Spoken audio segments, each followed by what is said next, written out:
He thought that look would spare her. That calm, composed stare he'd seen on too many educated black folks who dared to challenge his authority. So he sneered, then cuffed a 62-year-old black woman on the side of a dark highway. He didn't ask who she was, he didn't care. But the badge he tossed aside? It triggered a federal emergency protocol designed for threats far more dangerous than him. This story isn't about rank or titles. It's about a system so used to crushing people in silence that it finally picked the one woman who knew how to make it answer.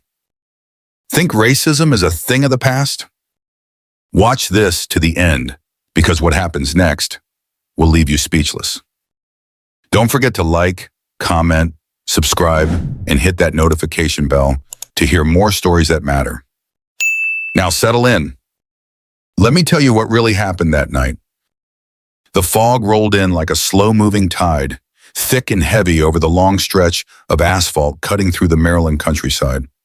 The highway was nearly deserted, just a thread of black ribbon weaving through the trees under a sky drained of stars. Behind the wheel of a midnight blue Lincoln sedan sat Clarissa Monroe, a woman whose presence alone could still a room. At 62, she carried herself with the calm precision of someone who had stared down danger more times than she could count, and lived to write the report afterward. Once a colonel in Army counterintelligence, now a senior Homeland Security Advisor in Washington, D.C., Clarissa knew a thing or two about threats. But tonight she felt something she hadn't in a long time. Watched. She'd left Andrews Air Force Base less than an hour ago, the weight of a classified national security briefing still pressing against the edges of her mind.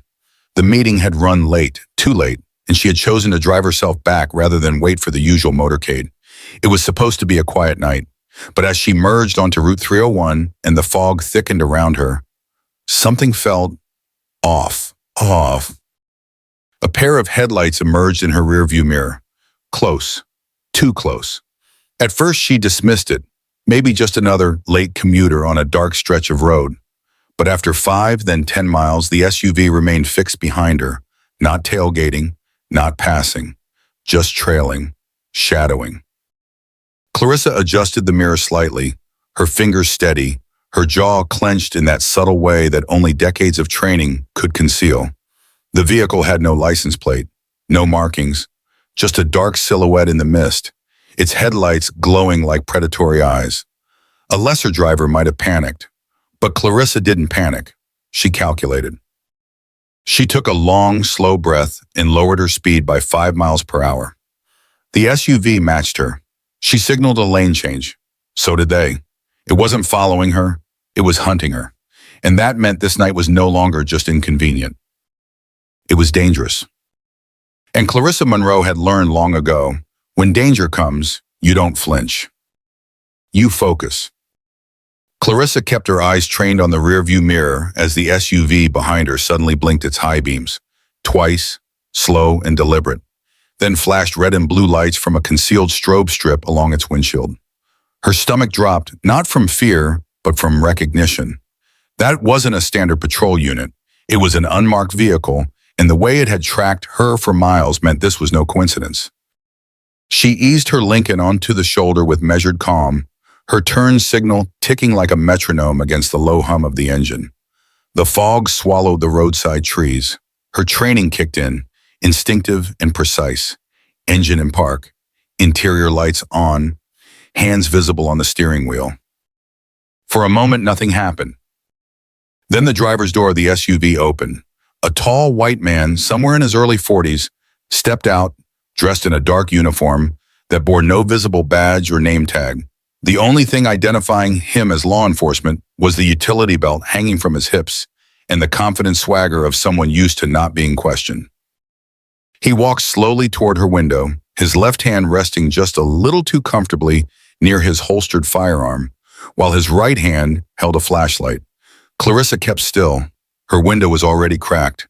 The air outside smelled of damp earth and exhaust. "License and registration," the man said flatly. No greeting, no explanation. Clarissa didn't move. "Officer, may I ask the reason for the stop?" He angled the flashlight directly into her eyes, holding it there a beat too long. "License, registration," he repeated, tone sharper now. No sir, no courtesy, no cause. Clarissa tilted her head slightly, her voice calm but firm. I'm Clarissa Monroe, Senior Advisor to Homeland Security. I'm reaching into my bag for my credentials now, slowly. He didn't respond. Clarissa retrieved her wallet with the practiced poise of someone who'd spent decades in hostile environments. She held out her federal identification card alongside her driver's license. The seal of the United States shimmered faintly in the light. But the man didn't take them. He glanced at the ID, then back at her, lips twisting with something between skepticism and disdain. You work in Washington, he asked, voice tight. I do. A moment of silence passed. The wind brushed against the sedan's side mirror with a hollow whisper. Then came the words that turned her blood cold, not from fear, but anger. Step out of the vehicle. Clarissa's brows lifted just slightly. On what grounds? His hand moved closer to his sidearm. I gave you a lawful order. No, sir. A lawful order requires reasonable suspicion, she replied, her voice unwavering. You've yet to provide one. His nostrils flared, his eyes locked on hers, a power struggle unfolding in the misty night air. He didn't see a woman in her 60s. He didn't see a decorated veteran. He saw a challenge, and it enraged him. Clarissa had seen men like him before, not just in war zones, but in hearing rooms and investigations.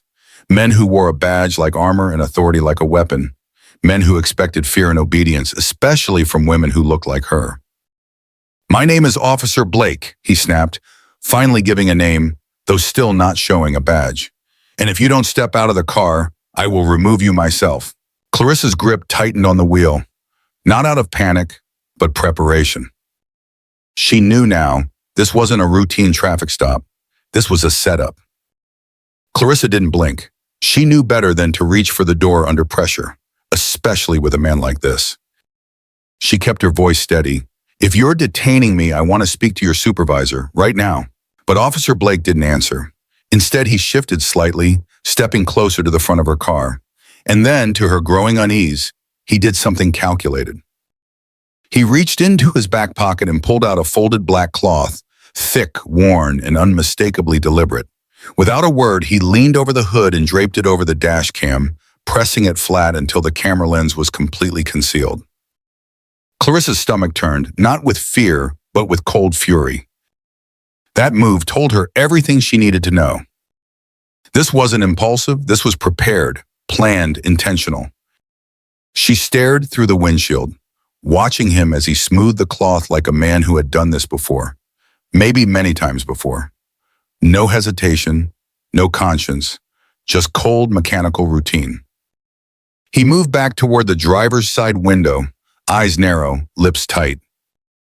You think that little badge makes you untouchable? He sneered. You're not in D.C. anymore. Clarissa didn't answer. Her fingers hovered near the center console, right above a recessed panel most people wouldn't notice, unless they were trained to know it was there. Behind that panel was a panic switch connected to the Homeland Security Emergency Network.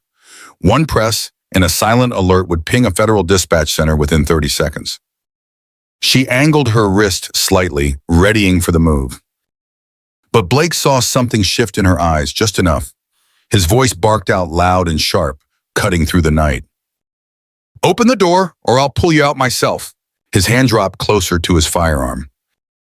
Clarissa's breath remained even, but inside her chest, her heart began pounding with a different rhythm. Not panic, but anticipation. Calculations were firing, timing, angles, outcomes. This was no longer about cooperation. It was about survival. She spoke slowly. Officer, you are out of line and out of protocol. He didn't care. His boots scraped gravel as he stepped closer again, his body now casting a shadow across her door. You got 5 seconds, he growled. After that, I'm taking you out. I don't care who you work for.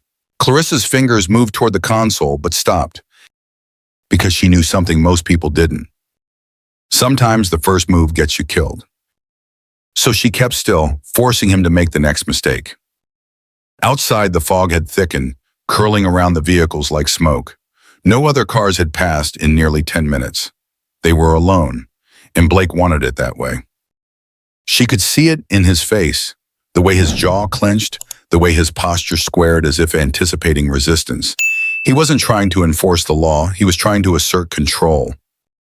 This wasn't about a traffic stop anymore. This was about power. "Final warning," he barked.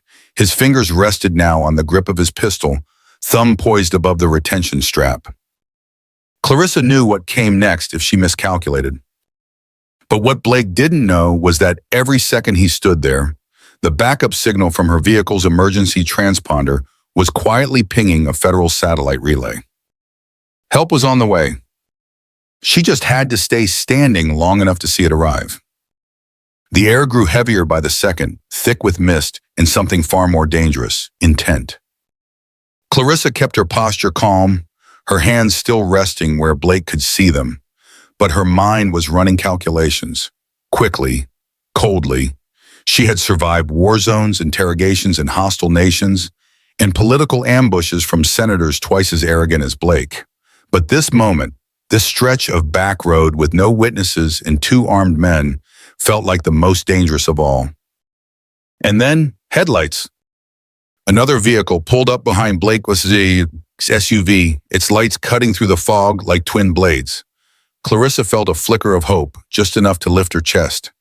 Backup, maybe even state patrol, but it vanished the moment she saw who stepped out. Another officer, white, late 30s, stocky, confident, silent. And like Blake, no nameplate, no badge number visible. He approached slowly, eyes scanning Clarissa's car, then giving Blake a nod. Not a single word of concern, no inquiry, no procedural check. He was here to support, not supervise. Blake didn't even glance at him. He just stepped back, half turning to whisper something Clarissa couldn't hear. But what mattered was what the second officer did next. He positioned himself to the passenger side between the car and the tree line, creating a blind spot, a wall between Clarissa and any potential recording device. He was blocking her escape, blocking witnesses, blocking truth. Clarissa's jaw tensed. She knew this tactic. She had seen it in footage. She had read the internal reports that never made the news. 2-man intimidation. One escalates, the other controls the angles. Her voice came steady. "If you're placing me under arrest, I want a superior on site, someone with rank, not just the 2 of you." Blake ignored her. "Ma'am," the second officer said, voice low and almost casual, "just step out. Make it easier on everyone." She turned her head slowly. "I don't comply with unlawful orders. I've done nothing wrong and you haven't explained your stop." Blake's patience snapped. He yanked open the driver's side door with violent force, the hinges groaning from the sudden pull. Before Clarissa could react, his hand clamped around her wrist, tight, too tight, and ripped her forward, her seatbelt catching briefly before it snapped back against the leather. "Don't you touch me!" she shouted, struggling against the force. But Blake was strong, and worse, he was angry, not just about control. He was angry that she hadn't cowered, angry that she didn't submit, angry that a woman his mother's age, a black woman, refused to be intimidated. "Stop resisting," he barked. "I'm not resisting," Clarissa growled, trying to keep her balance as one of her heels slipped on the gravel. Her left shoulder slammed against the doorframe, the same shoulder injured during a tactical extraction in Ramadi a decade earlier. Pain shot through her side, but she didn't scream. She locked eyes with Blake and hissed, "This is assault. I gave you a command. You refused. That's obstruction." The second officer, O'Connell, she finally caught from his uniform tag, just stood there, hands at his belt, watching, not intervening, not concerned. Clarissa knew what they were doing. They were building a case, not a legal one, a cover story. She was combative. She didn't comply. She got physical. It was all textbook. But Clarissa Monroe didn't get physical. She got proof. And this time she wasn't alone. What these officers didn't know was that several miles away, a federal alert had just reached a secure Homeland Security Operations room. Help was coming. She just had to last long enough for the truth to catch up. The gravel crunched under Clarissa's heels as Blake yanked her fully from the car, her body jolting with the force of the movement. She stumbled, caught herself, and immediately felt his hand clamp tighter around her right wrist. Before she could brace herself, he twisted her arm violently behind her back, wrenching it upward until her shoulder screamed in protest. That shoulder. The one that hadn't healed right after a covert rescue mission in Iraq. The one she'd stopped talking about years ago because it never did any good to complain. She gritted her teeth now, biting back the pain as a shockwave lit up her nerves from neck to spine. "I said stop resisting," Blake barked, though she wasn't resisting, not even close. With a cruel efficiency, he forced her other arm back and snapped cold steel cuffs around both wrists, too tight, metal-grinding bone. Clarissa gasped but didn't cry out. She wouldn't give him that. Instead, she looked straight ahead, into the blackness beyond the shoulder of the road, and focused on her breathing. In, out, measured, controlled. Then came the second blow. Blake shoved her forward with a sudden jerk, sending her sprawling to her knees. She hit the ground hard, gravel biting into her slacks, tearing at her skin. The pain in her shoulder exploded as she instinctively tried to catch herself, but with her hands bound, she collapsed sideways. The air rushed from her lungs. She barely had a second to recover before she felt it, the full weight of his boot crushing down on her ankle. Pinned. "Look at this," Blake shouted, loud enough for the trees to hear. "You're out here fighting cops like you're somebody. You're going to end up in the back of a cruiser just like everyone else who thinks they're above the law." She wasn't fighting, she was surviving. O'Connell stood off to the side, arms crossed, eyes cold, still saying nothing, still doing nothing. His job was to watch, not protect. Clarissa stayed down, her breath shallow, her face pressed halfway to the dirt.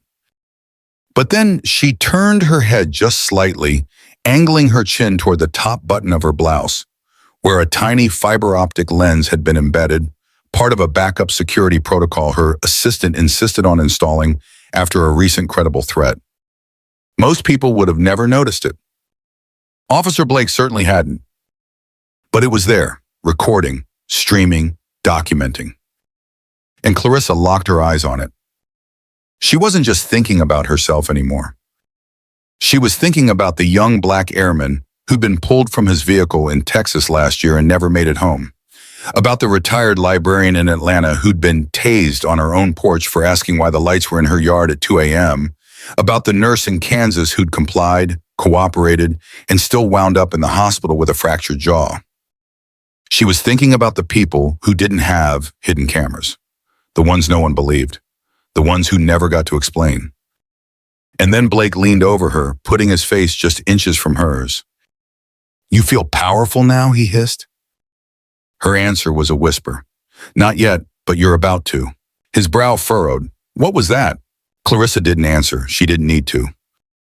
Because the real response was already on its way, silently pinging through encrypted networks, already reaching desks in Washington, and now, thanks to that tiny lens, broadcasting into the digital ether where proof couldn't be buried. Her body ached, her arms throbbed, her face was scraped and dirty. But her mind was clear. She hadn't screamed, she hadn't begged. She had recorded. And sometimes truth was louder than any shout. The night had gone quiet again, save for the labored rhythm of Clarissa's breath and the faint crunch of gravel beneath Blake's boots as he circled her like a predator surveying its prey. Her cheek was pressed to the cold ground. Her wrist burned in the cuffs, but her mind remained razor sharp. Then a new sound pierced the air, one that didn't come from either officer. A low rumble, familiar, diesel, air brakes. It came from the far side of the phone, about 20 yards down the highway shoulder. A long-haul truck, silver cab lights flickering faintly in the mist, sat parked at an angle barely noticeable until now. Clarissa hadn't seen it earlier, but it had been there. Watching. A voice rang out, deep, commanding, and unmistakably furious. "Hey, what the hell are you doing to that lady? I'm filming all of this." Blake froze mid-step. Clarissa didn't lift her head, but her lips curled, just slightly. "Hope." The man stepped into view slowly, holding up a smartphone high above his shoulder. The glow of the screen illuminated his face. A black man in his 50s, wearing a faded ball cap and a brown trucker's jacket, his other hand pointed straight at Blake. "You hear me? I got you both on camera. That woman hasn't done a damn thing. Blake's jaw clenched, eyes darting between Clarissa and the man now broadcasting him live to God knew how many people online. Sir, step away from the scene, he barked, but the command was hollow, weak. The man didn't budge. No, sir. Not when I'm watching a woman twice your age being slammed into the ground like she's a threat. I know exactly what this is, and I'm not shutting up about it. Blake's facade cracked. The confidence, the swagger, it all trembled. He glanced at O'Connell, who was already stepping forward, hand twitching near his belt. Clarissa didn't have time to think. She lifted her head, forcing every ounce of strength into her voice. Her tone wasn't just loud, it was commanding. If either of you touch that man, I swear to God, I will bring the full weight of Congress down on your heads. The words struck like a hammer. O'Connell froze mid-step. She wasn't bluffing, and they knew it. She turned her eyes toward the trucker, her voice still hoarse from being shoved face first into the gravel. Keep filming, she ordered. Don't stop, no matter what. The man gave her a solemn nod, his phone still aimed with the steadiness of a rifle. The red dot in the corner blinked steadily, recording, streaming, preserving. Blake looked around as if suddenly realizing they weren't alone anymore, that his perfectly orchestrated moment of control had slipped through his fingers. You need to leave, he growled at the witness. This is a federal investigation. The trucker snorted. No, this is a woman being assaulted on the side of the road, and I ain't moving an inch. Clarissa could see it now, the tremor in Blake's hands, the shift in his posture. His grip on power was breaking. And once the world sees the truth, it can't be unseen. She exhaled slowly, the gravel digging into her cheek, her shoulder screaming in pain, but inside she felt it. The balance was shifting. And justice was beginning to find its way. The night air had grown tense enough to crack. Blake's face flushed a deep, ugly red as the trucker's camera stayed locked on him, unwavering. His breathing was shallow now, jagged around the edges, as if the pressure of being seen, truly seen, had short-circuited his control. Clarissa stayed down, her cheeks scraped, her wrists still burning in the cuffs, but her gaze was sharp, alert, focused. She saw it before it happened. The twitch of his right hand, the subtle shift in his stance. A move rehearsed in training rooms, executed in alleyways, justified in reports. Blake's fingers slipped under the retention strap of his holster, and in a flash of metal and malice, he drew his weapon. The black barrel of the pistol leveled straight at Clarissa's face. She didn't flinch. You think you're somebody? He barked, his voice ragged with rage. You think that little badge gives you the right to tell me what to do? Clarissa didn't answer. His finger tightened on the grip. His chest heaved. You think I care what the hell you do in D.C.? He spat. Out here, I'm the law. O'Connell stiffened beside him, but didn't speak. The weight of the moment hung like a storm cloud, charged and ready to break. Clarissa lifted her head slowly, every vertebra in her neck screaming in protest. But her eyes, God, her eyes were unwavering, locked not on the weapon, but past it. Straight into the glow of the smartphone camera, still live streaming, still broadcasting this confrontation to who knows how many people watching in real time. She spoke low, calm, measured. If you don't lower that weapon right now, she said, you'll be on every news station in America by morning, and every frame of this will be evidence in your trial. Blake's hand twitched. I'm not afraid of the media, he growled. Clarissa's voice grew colder. You should be, because this time, you were not hiding behind a badge in the dark. This time, we're all watching. The silence that followed was deafening. The only sound came from the phone's microphone, picking up the faint rattle in Blake's breath and the distant hum of an approaching engine. Somewhere, backup was coming. The trucker never lowered his phone. Go ahead, he said from behind the lens. Pull that trigger. Let the whole country see what power really means to you. Blake's jaw clenched. His eyes darted around, toward O'Connell, toward the phone, toward the road. But there was no way out now. No camera to smash. No body cam malfunction. No silent shoulder to hide behind.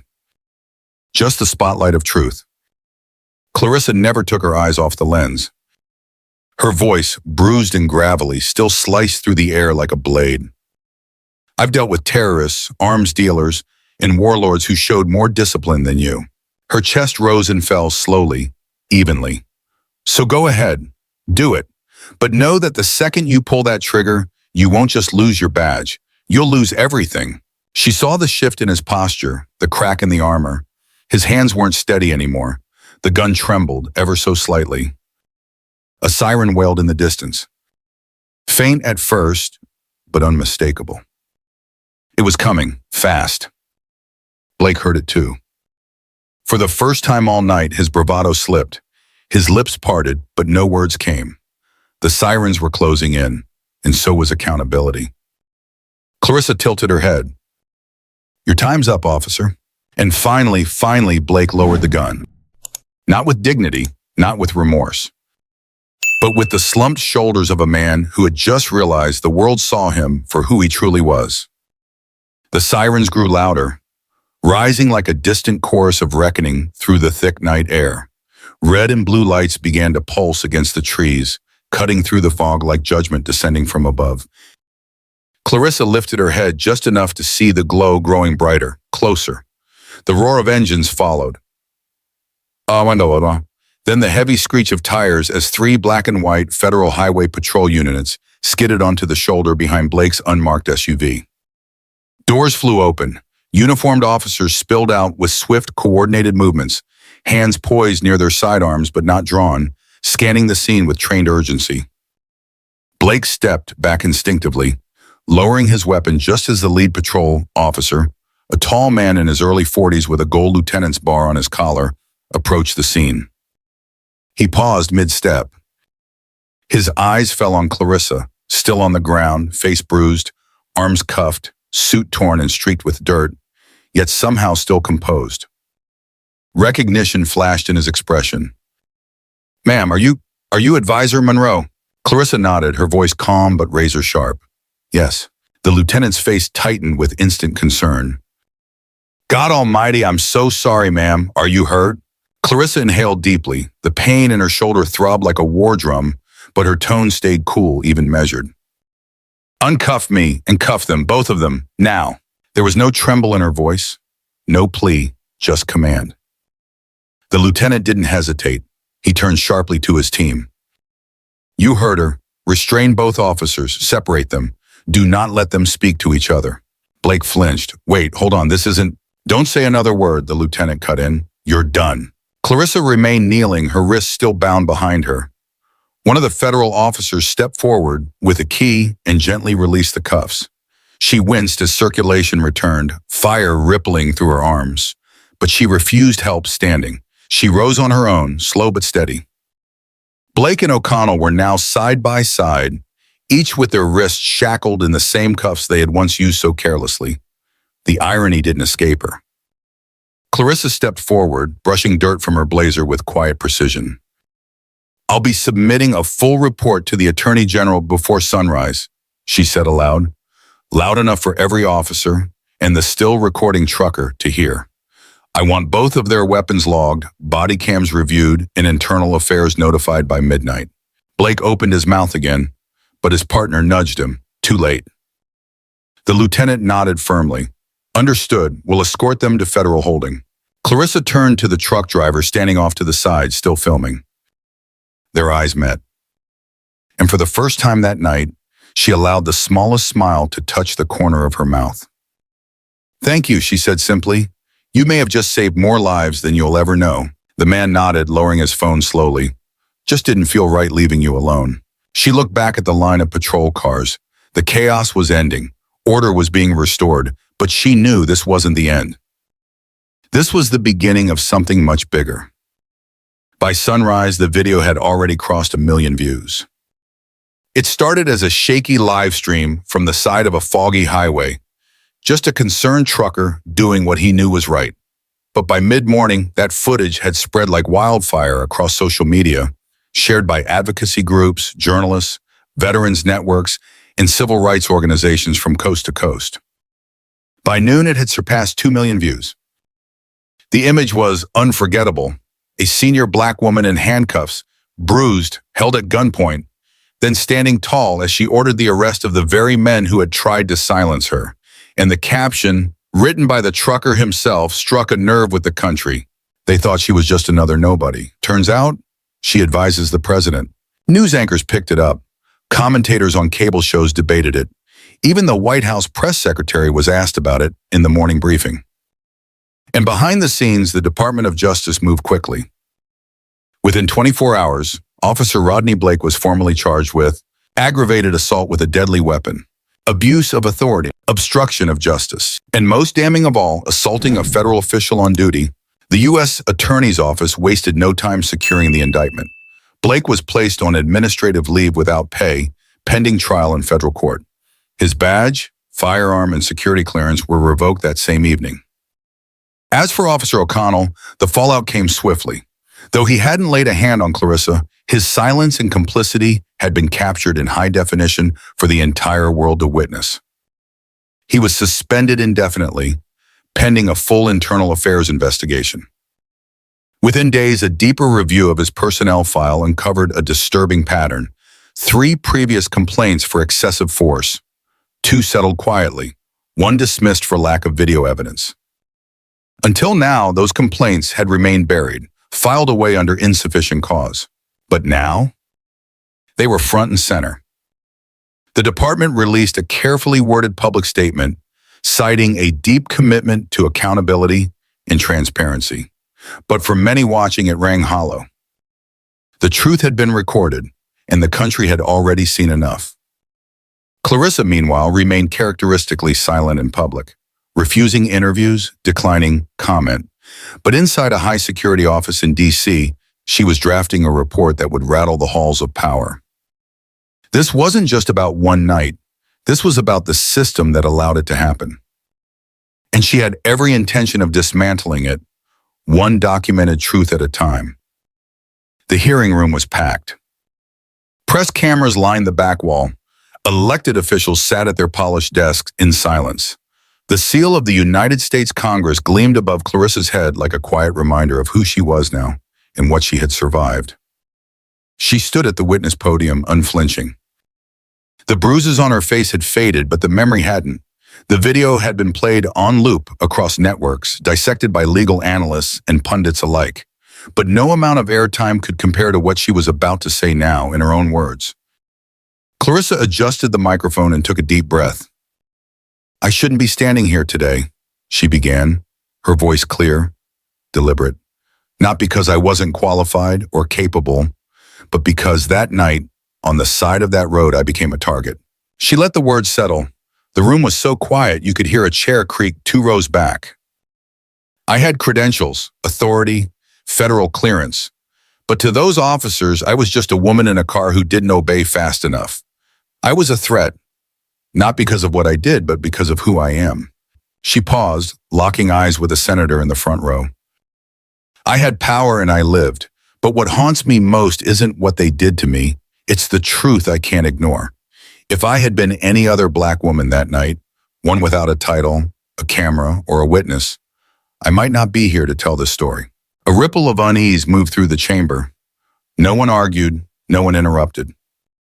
Because everyone knew she was right. She looked down at the statement she had prepared, 4 typed pages, and folded it closed. Then she looked up again. "So let's be honest. This wasn't about a rogue cop.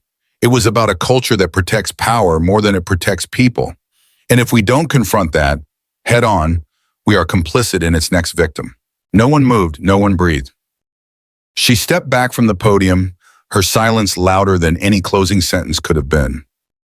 Later that night, back in her apartment overlooking the Potomac, Clarissa sat at her desk, exhausted but resolute.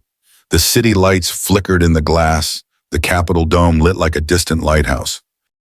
Her phone buzzed. Unknown caller. She hesitated, then answered. "Ms. Monroe?" She recognized the voice immediately. "The truck driver." "Just wanted to say thank you," he said, "for not backing down, for making it all the way through." Clarissa smiled gently. "Thank you for not looking away." There was a pause on the line. Then he said quietly, They do this all the time, but this time they picked the one woman they couldn't silence. Clarissa closed her eyes. And for the first time in a long time, she didn't feel alone. She felt heard. And that, more than power, power was what justice looked like. Clarissa Monroe's story is more than just a cautionary tale about abuse of power. It's a testament to the strength that lives in quiet dignity, unwavering principles, and the courage to stand firm even when the odds are stacked against you. For those of us watching from the comfort of home, it's easy to believe that justice only belongs to the powerful. But the truth is, justice begins with witnesses, with people like that truck driver who didn't look away, with women like Clarissa who refused to be broken, and with those who carry stories forward so they're never forgotten. This story reminds us that power without accountability is dangerous, and silence in the face of injustice is complicity. It speaks especially to those who've lived long enough to know how easily truth can be buried when no one is watching, how quickly dignity can be stripped away when titles no longer matter. But it also reminds us of something more, that bearing witness is a form of resistance, that speaking up, even when your voice shakes, can change the outcome not just for you, but for someone else down the line who may not have the strength, the platform, or the chance. Clarissa survived because she had the knowledge, the tools, and yes, the title. But she spoke for everyone who didn't. Her story asks us to think about how many others don't live to tell theirs. To our older viewers, many of you have lived through moments like these, moments where your truth was questioned, your dignity challenged, or your voice dismissed. You know what it feels like to be seen and to be ignored. You also know how important it is to make sure someone pays attention. So don't let this story fade quietly into the night. Talk about it, share it, let it stir something in you. Because injustice thrives in silence, but justice lives in the telling. If this story moved you or made you think, please give it a thumbs up and leave a comment below. I'd love to hear your thoughts, your experiences, or just your reflections. Don't forget to subscribe to the channel and turn on the notification bell so you never miss the next powerful story we bring to light. There are so many voices still waiting to be heard, and together we can make sure they are.